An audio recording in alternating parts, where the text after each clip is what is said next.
The year is 367 BCE. Dawn breaks over the city of Athens, and the marble columns of the Parthenon glow gold as the first light spills over its steps. Below, the streets stir awake. Merchants set up their stalls, calling out prices as the scent of fresh bread drifts through the air. Bronzesmiths strike hammers against anvils, their rhythmic clanging mixing with the cries of fishmongers down by the Piraeus harbor. But we're not here to follow a merchant or a craftsman today. Our path belongs to a different kind of worker, one whose tools are questions, whose trade is wisdom, and whose legacy would echo through centuries. Today, we walk in the footsteps of giants. We will rise alongside Plato, now an elder statesman of philosophy, and his gifted student Aristotle, still a young man hungry for knowledge.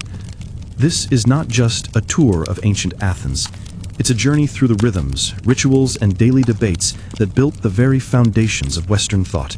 From the quiet contemplation of dawn to the fiery contests of the mind in the Agora, from the shaded paths of the academy to the wine-fueled conversations of the symposium, you will see what it meant to live, breathe, and think as an Athenian philosopher. If you love calm journeys into forgotten worlds, take a moment to like and subscribe to this channel. Also comment where you are listening from and what time it is, and also what time period you will like to hear from next. Let the streets of Athens surround you tonight, and let's begin at the first light of day, when thought itself was as fresh as the morning air. The Athenian day begins early. In the soft blue haze before sunrise, the city is quiet, save for the occasional rooster crowing or the shuffle of servants beginning their chores. Within his household, Plato, now in his 60s, likely awakens before the city fully stirs. His first act of the day is not grand, but deeply intentional. Rising from his simple bedding, wool blankets atop a wooden frame, he washes his face and hands with cool water drawn from a clay basin. Cold water was more than refreshing. It was a symbolic return to clarity, a way to sharpen the senses and prepare the mind. Some mornings he might whisper a short prayer to Athena, goddess of wisdom, or to Apollo, the patron of truth and reason. These quiet devotions were not about elaborate ritual, but about aligning the soul with the virtues he held most dear. Breakfast, if you could call it that, was modest. A piece of barley bread, a handful of olives, maybe figs if they were in season, and a diluted cup of wine. The Greeks rarely drank wine undiluted, considering it barbaric.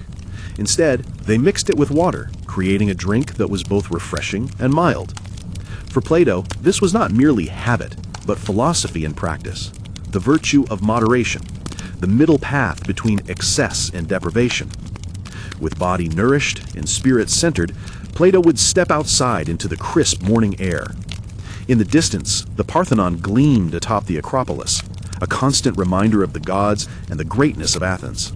The streets were filling now, women carrying water from the public fountain, artisans sweeping the thresholds of their workshops, and slaves ferrying goods to market.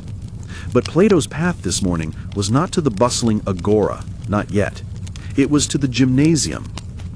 When we hear gymnasium, we might think of sweaty workouts and clanging weights. In ancient Athens, it was much more.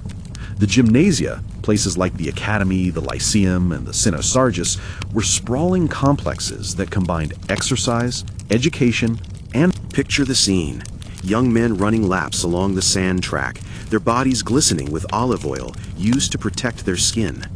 Others practice discus throwing, their movements smooth and deliberate. Wrestlers lock arms, their feet grinding into the earth as they grapple for control. And amidst this swirl of movement, clusters of thinkers gather in the shade, debating questions as urgent to them as the latest headline is to us. The gymnasium was a living classroom. Here, philosophy was not confined to scrolls or lecture halls. It was alive, spoken, tested against sweat and dust, laughter and challenge. A young Aristotle, newly arrived in Athens from the northern town of Stagera, might have joined these groups, listening intently to the elder Plato, already revered as one of the great minds of the age. Just beyond one such gymnasium lay the sacred grove of Academos, a hero of Athenian legend. It was here that Plato had founded his academy, the first institution in Western history that we might call a university. Do not imagine a stone building with lecture halls. The academy was more like a community of minds, strolling and conversing under the shade of olive trees, working through problems in mathematics, ethics, and metaphysics. In these early hours, Plato and his students might discuss the problems of geometry, tracing figures in the sand with sticks. Mathematics, Plato believed, was a ladder for the soul, lifting the mind beyond the world of appearances toward the eternal world of forms, the realm of perfect, unchanging truths. He famously inscribed above the entrance to the academy, "Let no one ignorant of geometry enter here." Aristotle, younger and more practical, soaked all this in. While Plato urged his students to look upward, beyond the senses, Aristotle began looking downward, at the soil, the plants, the creatures that filled the world. Already you could sense the tension between the two approaches, one aimed at eternal ideals, the other rooted in observable reality. After a light exercise and the cleansing scrape of the strigil, a curved bronze tool used to remove sweat and oil, discussion would deepen. Imagine Plato walking slowly with a small circle of students, perhaps Socrates' memory hovering in every turn of phrase. He poses a question: what is justice? The students attempt answers, only to find Plato gently probing, peeling back their assumptions, leading them deeper into thought.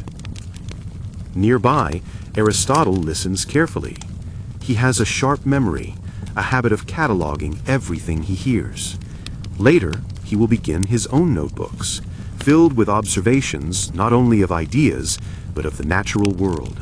He is already preparing to forge his own path, though for now, he remains under the shadow of his master. The olive groves echo with voices. Some groups discuss politics, the uneasy balance of Athenian democracy, the lingering scars of the Peloponnesian War, the growing shadow of Macedon in the north. Others debate poetry, rhetoric, or the nature of the soul.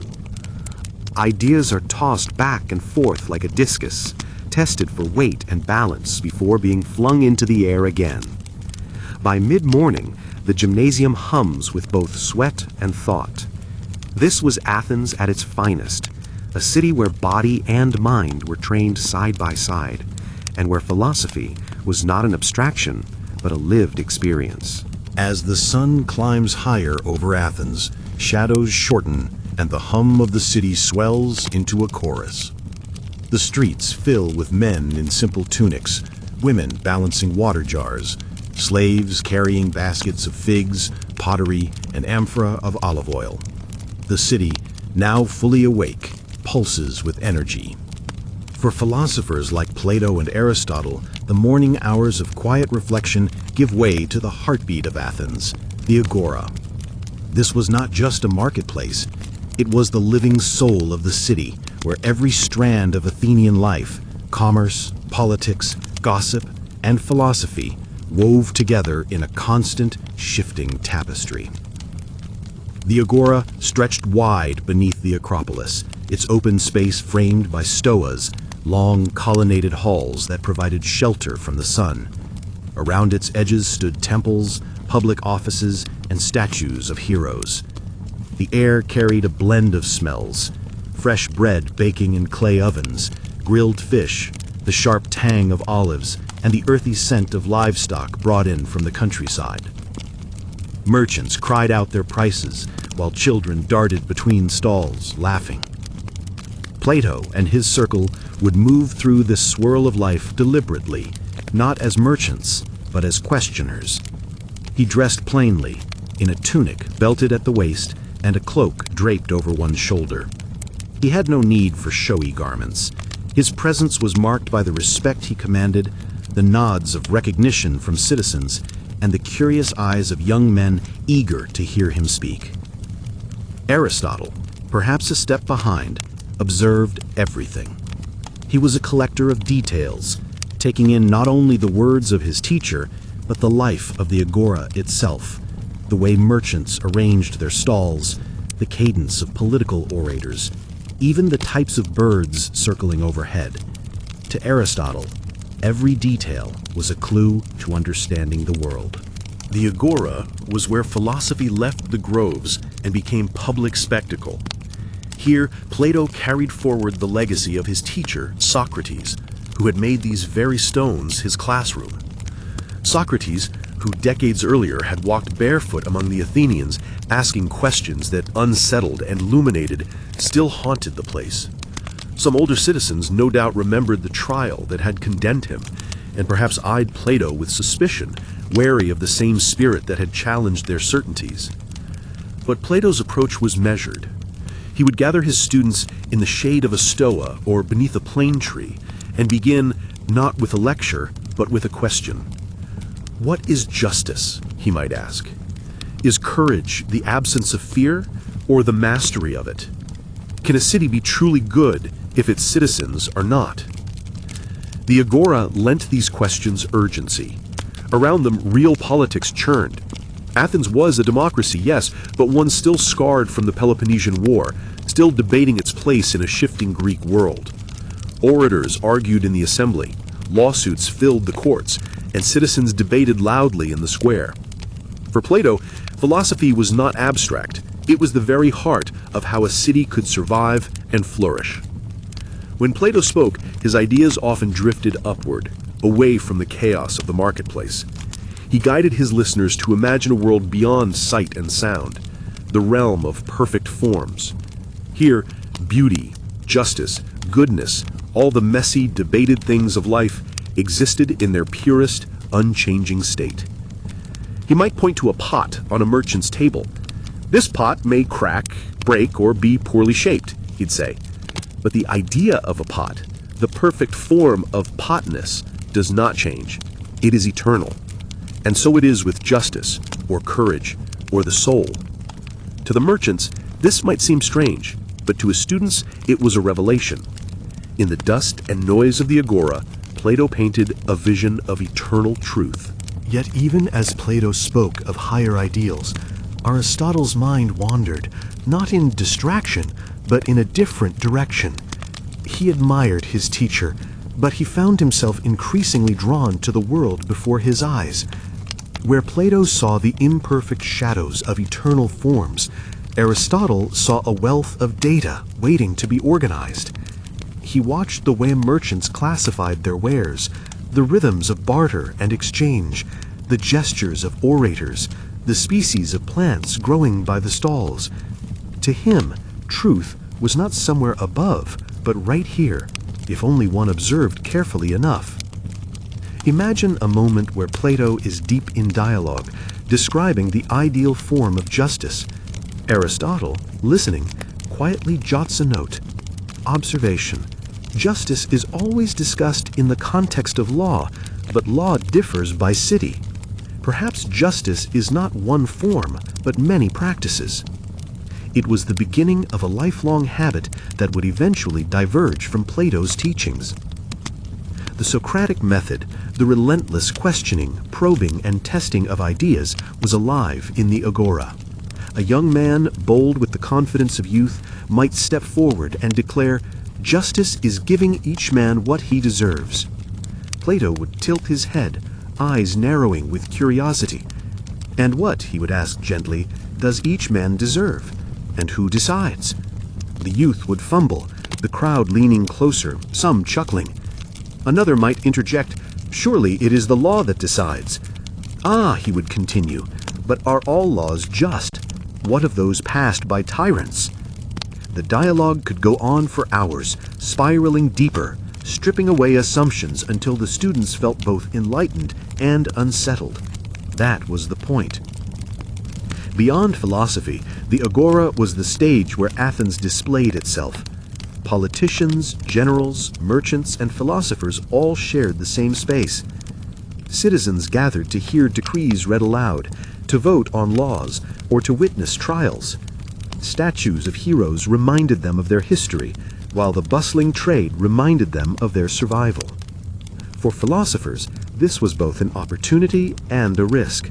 Here, ideas could spread quickly, reputations could be built, and influence gained. But here, too, controversy brewed. Socrates' execution was a warning that philosophy could be seen as dangerous, unsettling the order of the city. Plato knew this. He navigated the Agora with care, firm in his belief that Athens needed philosopher kings, but wary of the city's volatile moods. Aristotle, meanwhile, learned another lesson, that philosophy, to endure, must root itself not only in lofty ideals, but in the everyday workings of life. By midday, the sun blazed high, and the Agora began to thin as men sought shade and rest. But for Plato and Aristotle, the real work of the day was just beginning. Soon they would return to their schools, where ideas could be tested more deeply, shaped not only by debate, but by study, mathematics, and observation. By the time the sun hangs high above the city, Athens hums with a different rhythm.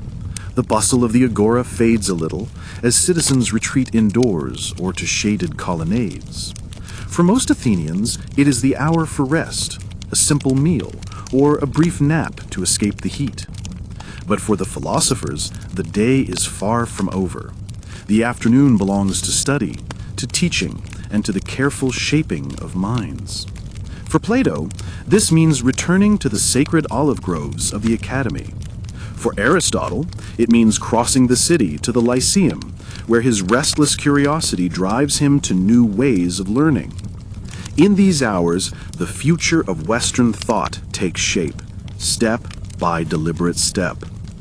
The academy was no ordinary school. Founded around 387 BCE in a grove just outside the city walls, it stood on land sacred to Academos, a hero whose name the school would carry for all time. This was not a building of stone with lecture halls and libraries. It was a living place, shaded paths beneath olive trees, open courtyards for discussion, and small porticos for study. The academy was as much a community as an institution, a gathering of minds drawn together by a common love of wisdom. Plato had created the academy with a single radical goal: to produce leaders wise enough to rule justly. In The Republic, he had argued that cities would never know peace until philosophers became kings, or kings became philosophers. His school was designed to make that vision possible. Imagine the scene: a group of young men, some from Athens, others from distant Greek cities, sitting in the shade of a colonnade. They carry wax tablets for notes, their cloaks arranged neatly around them. Plato, tall and broad-shouldered even in age, paces slowly as he speaks, his voice measured but full of conviction. He does not lecture in the way we might expect from a modern professor. Instead, he questions, leading his students down paths of reasoning until they glimpse truths for themselves. The method is dialectic, the art of structured dialogue perfected by his mentor, Socrates. Tell me, he asks, what is the purpose of education? Is it to fill the mind, or to turn it toward what is already there? A student ventures an answer. Plato probes further, refining, challenging, until the group finds themselves standing at the edge of a new insight. The academy's curriculum was unlike anything the world had seen before. It was not about memorizing facts or learning trade skills. It was about shaping the soul to seek truth. Mathematics formed the foundation. Plato believed that the senses deceived, but mathematics offered certainty. A triangle drawn in the sand might be imperfect, but the concept of triangle itself was flawless and eternal. Through years of arithmetic, geometry, and astronomy, students trained their minds to see beyond the visible to the realm of pure forms. Music, too, was essential, not just the playing of instruments, but the study of harmony and proportion, believed to reflect the deeper order of the universe. Philosophy, Plato taught, was not separate from beauty. Both pointed toward the divine. After a decade of such preparation, students were introduced to dialectic, the highest art of reasoning. This was not for the faint of heart. Dialectic required stripping away falsehood, confronting contradictions, and facing the unsettling possibility that much of what one believed was incomplete or wrong. The ultimate goal was the creation of philosopher kings, men whose souls had been trained to love truth and justice more than wealth or power. Few would reach such heights, but the attempt itself was, for Plato, the noblest calling. Among the Academy's brightest students was a young man from the northern city of Stagira, Aristotle. Orphaned early, he had come to Athens at 17 and entered Plato's school, where he would remain for nearly 20 years. Aristotle admired his teacher deeply, but he was not content to follow without question. As Plato guided his students to look upward to the realm of perfect forms, Aristotle's gaze kept drifting back to the world before him. He filled notebooks with observations, the flight of birds, the growth of plants, the habits of animals. Where Plato saw imperfect shadows of eternal truths, Aristotle saw evidence waiting to be studied, classified, and understood. Plato, it is said, once called Aristotle the mind of the school. Yet their differences grew. In time, Aristotle would quietly disagree with his master on one of philosophy's greatest questions, whether the reality we see is mere shadow or the truest thing we have. By the midday hours, while Plato taught in the Academy, Aristotle often spent time in another gymnasium, the Lyceum. Years later, after Plato's death, this would become his own school, the famous Peripatetic school, named from the Greek word peripatein, to walk about, because Aristotle lectured while strolling beneath the shaded colonnades. The Lyceum was both familiar and new. Like the Academy, it was set in a public gymnasium, a place where men trained their bodies as well as their minds. But Aristotle's vision differed sharply. If the Academy was a ladder climbing toward eternal ideals, the Lyceum was a net cast wide across the world of facts. Aristotle wanted knowledge of everything, not just philosophy, but biology, politics, rhetoric, physics, meteorology, poetry, and logic. He and his students collected specimens, catalogued plants, dissected animals, and built one of the first great libraries of the ancient world. Some of these scrolls, scholars believe, were obtained through Aristotle's connection with his most famous student, Alexander the Great, whose conquests stretched across the known world. Imagine Aristotle striding along the shaded path, his cloak trailing lightly, surrounded by eager students. He points to a tree and begins categorizing its leaves. He asks a question about how persuasive speech works in the assembly, then explains the mechanics of rhetoric. He moves fluidly from ethics to zoology, from logic to politics, the web of knowledge expanding with each step. The difference between the Academy and the Lyceum was profound. Plato sought the eternal, Aristotle sought the observable. One looked upward, the other looked outward. For Plato, a tree was a shadow of the perfect form of treeness. For Aristotle, the tree was itself the truth, worthy of study, classification, and understanding in its own right. This clash of visions would shape the course of philosophy for centuries. The Academy gave birth to idealism that would inspire Neoplatonism, Christian theology, and the Renaissance. The Lyceum laid the foundations of empirical science, logic, and systematic inquiry. Together, they formed two great rivers of thought that continue to flow through our world today. As the afternoon wore on, the Academy and the Lyceum each hummed with life. In the Academy, debates on justice and beauty echoed beneath the olive trees. In the Lyceum, Aristotle's students carried jars of specimens, copied notes on wax tablets, and argued over the classifications of animals. The air was thick with the smell of oil lamps, parchment, and the dust of the gymnasium grounds. Cicadas droned in the trees, their steady song a backdrop to the murmur of voices. Occasionally, the quiet would be broken by the shouts of athletes or the laughter of boys splashing water from the cisterns, but always the work of thought continued. By the time the sun began to lower, the philosophers had laid another stone in the great edifice of human knowledge. The city was preparing for evening, when yet another ritual of Athenian life, The symposium would carry their ideas into the realm of wine, song, and debate. As the afternoon heat fades into the cool embrace of evening, the city of Athens undergoes a transformation. The bustle of the Agora quiets, and the vibrant energy of the day gives way to the more subdued, intimate world of the symposium.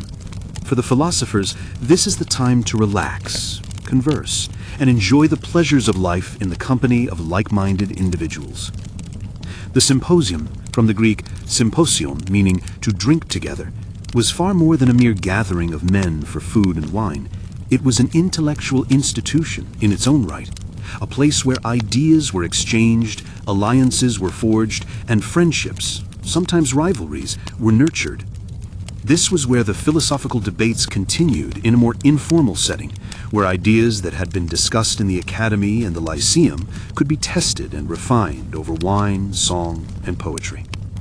In Athens, the symposium was a mark of the elite. It was attended by a select group of citizens, often the wealthy and powerful, but also, crucially, by intellectuals like Plato, Aristotle, and their contemporaries. The women were generally excluded from these gatherings. The role of the heterai, educated courtesans, was not insignificant. They were the exceptions, highly trained in music, poetry, and conversation, often bringing their own brand of wisdom to the table. But for now, imagine yourself there. It's early evening, and the soft glow of lamps begins to illuminate the rich marble halls of a private home in Athens. The host of the evening's gathering, perhaps a wealthy citizen or a renowned intellectual, has already made preparations. The symposiarch, the leader of the symposium, is chosen to manage the flow of the evening, from determining the wine-to-water ratio to selecting the topic of discussion. Wine in Athens was diluted, usually mixed with water in a large bowl called a crater, for two reasons. First, the Athenians believed that drinking wine undiluted was barbaric, a practice attributed to the Persians. Second, the diluted wine allowed for a more prolonged drinking session, encouraging conversation to flow as freely as the wine itself. The guests gather in the andron, the men's quarters of a home. The space is dimly lit, with flickering oil lamps casting long shadows across the room. Couches, arranged in a U shape around a low table, invite the guests to recline as they eat, drink, and converse. The atmosphere is one of ease, where the boundaries between public and private are momentarily blurred.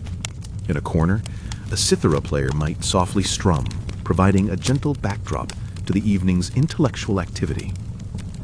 The menu for the evening is modest, but carefully chosen. Bread, cheese, figs, olives, and perhaps a roasted lamb or fish are set before the guests. But this is not a feast for the body. It is a banquet for the mind. The primary focus is not on food, but on the conversation that will unfold over the next several hours.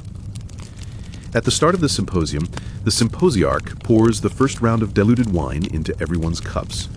He decides the evening's theme, perhaps a philosophical question, a poetic subject, or a political issue that has been causing debate in the city.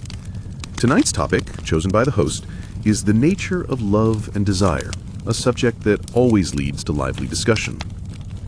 Plato's Symposium gives us one of the best accounts of a philosophical gathering of this type. In his dialogue, a group of famous Athenians, including Socrates, Alcibiades, and Aristophanes, take turns speaking on the nature of Eros, the god of love. Each man presents a different view of love, ranging from the physical to the spiritual, from the carnal to the divine. It is through the act of speaking, debating, and listening that the participants in the symposium both learn and define their own beliefs. As the wine flows, so do the ideas. The rhythm of the evening mirrors the ebb and flow of conversation. First, light-hearted topics are discussed, perhaps the qualities of good poetry or a tale of an amusing public event. But as the wine flows deeper, the conversation turns toward more serious matters, justice, virtue, and the role of the philosopher in society. This is where the real intellectual energy emerges, and the symposiarch's role becomes crucial. He must steer the discussion, ensuring it stays meaningful, but also allowing it to evolve organically. At times, the debate becomes heated. an impassioned exchange about the nature of justice might spill over into a critique of Athenian politics. A sharp disagreement could arise between two participants, with each defending his perspective with a fervor born of wine and conviction. Aristotle, though not yet a prominent teacher at this stage, would no doubt be present, observing, listening, and cataloging the arguments. His keen mind would sift through the rhetoric, separating the logical from the emotional, seeking clarity amidst the chaos. The symposium is, at its core, a space where philosophy transcends formal lectures. Here, intellectuals can grapple with one another in a more fluid, dynamic environment. This informal space allows for the kind of debate that shapes both individual ideas and the collective consciousness of the group. Plato, ever the idealist, might speak of love in terms of his theory of forms, suggesting that love is the soul's yearning for beauty beyond the physical world.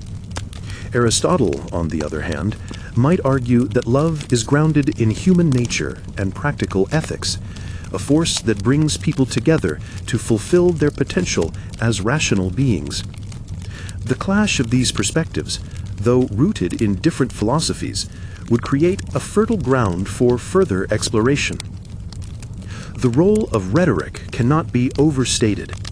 The symposiarch might call upon certain guests to speak at length, while others engage in shorter, more pointed comments. Aristotle's rhetorical training would serve him well in this environment. He would be adept at structuring his arguments in clear, persuasive ways. The symposium, in this sense, becomes a testing ground for persuasive speech, a skill that was highly valued in Athenian society, especially in the courts and political assemblies. The evening moves on. As the participants become more inebriated, the discussions shift. The tone becomes less formal, less concerned with the pursuit of objective truth, and more concerned with the art of persuasion and wit. At times, the conversation slips into body humor or playful challenges. Alcibiades, ever the provocateur, might turn the conversation toward personal anecdotes, filling the room with laughter. In these moments, philosophy and camaraderie blend into one. Though the symposium may seem like a mere evening of indulgence, it has a lasting effect on the intellectual life of Athens. The ideas debated here often find their way into the public sphere, influencing political discourse and shaping the philosophical landscape. For Plato, the symposium was also a sacred space. In the symposium, he not only explores the nature of love, but also suggests that the highest form of love, philosophical love, is the love of truth. This philosophical love transcends the physical, seeking beauty and goodness in ideas themselves, not just in the fleeting corporeal world. It is, for Plato, the highest calling. Even as the evening draws to a close and the guests rise from their couches, their minds are heavy with ideas. The symposium has served its purpose, not only in providing intellectual nourishment, but in solidifying bonds between philosophers, reinforcing their commitment to the pursuit of truth. As the night deepens, the guests slowly begin to retire. The host and symposiarch bid farewell to the guests, who leave with minds still churning with the discussions they have had. The symposium, with all its wine and wisdom, has come to an end, but the ideas sparked here will continue to reverberate through Athens long after the candles have flickered out. Plato, perhaps, retires to his chambers to write. Aristotle, ever the observer, steps outside into the cool night air, taking one last look at the stars above Athens. Both men, though from different philosophical schools, will carry forward the legacy of this evening, a testament to the power of thought, friendship, and the search for truth. Athens is quiet now. The stars spread across the dark sky above the Acropolis, their light shimmering faintly over the marble columns of the Parthenon. The city that only hours ago pulsed with noise, debate, and commerce now settles into stillness. Oil lamps flicker dimly in doorways, and the laughter of symposium guests fades into the distance. Somewhere a lyre still strums softly, but for the most part, Athens sleeps. For Plato and Aristotle, the day has been full, from dawn's quiet contemplation to the energy of the gymnasium, from the vibrant chaos of the Agora to the structured calm of the academy and the restless inquiry of the lyceum, and finally to the wine-filled debates of the symposium. They have lived a day that was, in every sense, a life of the mind. Yet the significance of such a day goes beyond the two men who lived it. Their routines, choices, and questions laid down currents of thought that still shape the way we see the world more than 2,000 years later. A striking thing about the day we followed is how balanced it was. To the Athenians, the pursuit of wisdom was not separate from the care of the body or the duties of citizenship. Plato began with a simple breakfast and time for thought, then exercised at the gymnasium. Physical strength and health were not distractions from philosophy, but foundations for it. The Greeks believed a sharp mind required a sound body, and the gymnasia symbolized this union of physical and intellectual training. The Agora showed philosophy as a living practice, not a dusty subject reserved for scrolls. Here, amid the cries of merchants and the debates of citizens, the questions of justice, truth, and beauty were tested against the real pulse of civic life. In these exchanges, Plato reminded Athenians that philosophy was not retreat from the world, but engagement with it. The academy and the lyceum, though different in vision, revealed how philosophy could take root in institutions. One aimed to train philosopher kings, the other to catalog and understand all of nature. Together, they offered two models of wisdom, one looking upward to ideals, the other outward to facts. And finally, the symposium, a place where philosophy became not only intellectual, but social, where ideas were exchanged over wine and laughter, where friendships deepened, and where arguments sometimes grew heated, but always returned to the shared desire for understanding. The balance of the day, mind, body, civic life, study, and companionship, was, in itself, a philosophy of living.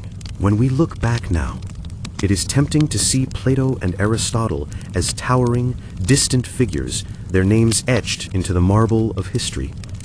But what we find in this single day is something more human. They woke early, washed with cold water, ate simple meals, walked beneath olive trees, argued in public, listened, questioned, and laughed. Their greatness was not in some superhuman ability, but in the devotion to living their ideas every day. Plato's legacy was the world of forms, the idea that behind every fleeting thing lies an eternal truth.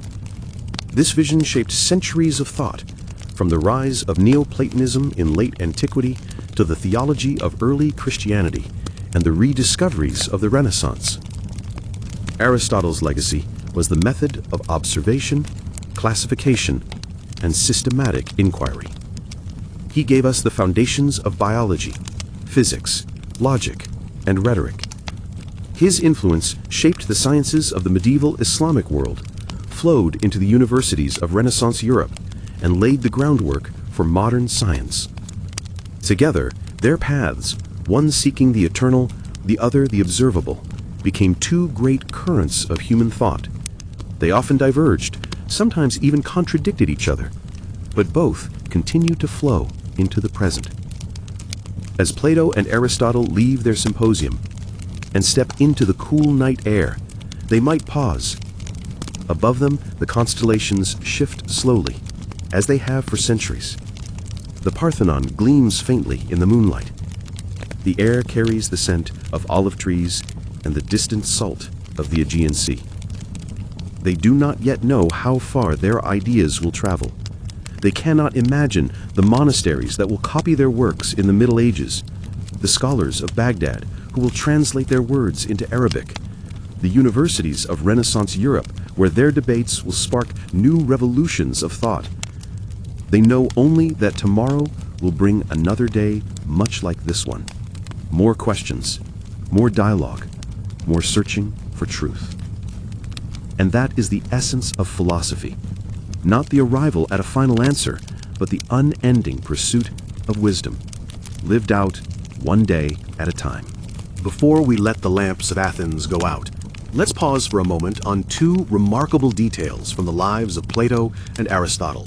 Details that show not only how they thought, but how their thinking still touches us. In the shaded colonnades of the Lyceum, Aristotle often walked with his students, carrying jars, scrolls, or even cages of animals. He believed that to understand the world, one must begin with what is real, tangible, and alive. Over years of study, he examined hundreds of species, from shellfish and fish to birds, mammals, and even bees. He grouped animals by whether they had blood, what we now call vertebrates, and those without, the invertebrates. He noted how some gave live birth, while others laid eggs, how birds had hollow bones for flight, how the hearts of different creatures had varying chambers. His careful descriptions filled volumes, some of which survive to this day in works like History of Animals. It wasn't perfect science. Some of his conclusions were wrong, but it was a breathtaking beginning. Aristotle had set the stage for the entire study of biology. For centuries afterward, scholars would lean on his notes to understand the living world. In a sense, when you notice the flutter of a bird's wings or the pattern of a honeycomb, you're looking through a window Aristotle first opened. Meanwhile, at the academy, Plato urged his students to trace figures in the sand. To him, geometry was not a mere pastime. It was the training ground of the soul. A circle drawn by hand might wobble, a triangle might be imperfect, but the idea of a circle or triangle was flawless, eternal, unchanging. By studying these shapes, he believed the mind learned to recognize the difference between the fleeting and the eternal. The motto above the academy's gate, "Let no one ignorant of geometry enter here," was not about arithmetic skill. It was about discipline of thought. Geometry taught the young philosophers how to see beyond the shadows of the senses, to glimpse the higher truths Plato called the forms. Centuries later, this devotion to geometry would ripple into architecture, astronomy, and the very mathematics that built the modern world. When you look at the symmetry of a cathedral, or when a scientist charts the orbit of a planet, you are seeing the echo of Plato's belief that numbers and shapes point us toward truth itself. With these two glimpses, Aristotle sorting the living world into order, and Plato lifting minds upward with the compass of geometry, we see not just philosophy, but the foundations of the very ways we still search for knowledge. What this really means when we step back is that the lives of these Athenian philosophers are not relics. They are reminders. Plato and Aristotle show us that knowledge is not a static possession, but a way of living. To think, to question, to observe. These are acts as relevant today as they were in 367 BCE. Plato reminds us to look beyond appearances, to seek what is eternal and unchanging. Aristotle reminds us to pay attention to the world around us, to trust what we can observe, test, and learn. Between them lies a balance we still seek, the harmony of ideals and facts, of vision and reality. In the quiet of the night, as Athens sleeps, we are left with their example, not gods, not untouchable sages, but men who made thinking their life's work. And by following them through a single day, we see not just what they taught, but how they lived. And so, from the cool wash of dawn to the flickering lamps of midnight, we've walked alongside two of history's greatest minds. Their city sleeps now, but their questions remain alive. If you've enjoyed drifting through this day in ancient Athens, consider joining us again. Subscribe so you don't miss the next journey into the quiet corners of the past. And tell us in the comments, if you could sit at a symposium table tonight, what question would you bring to Plato or Aristotle? Until then, may your own night be filled with peace, and just enough curiosity to carry a philosopher's dream into your sleep.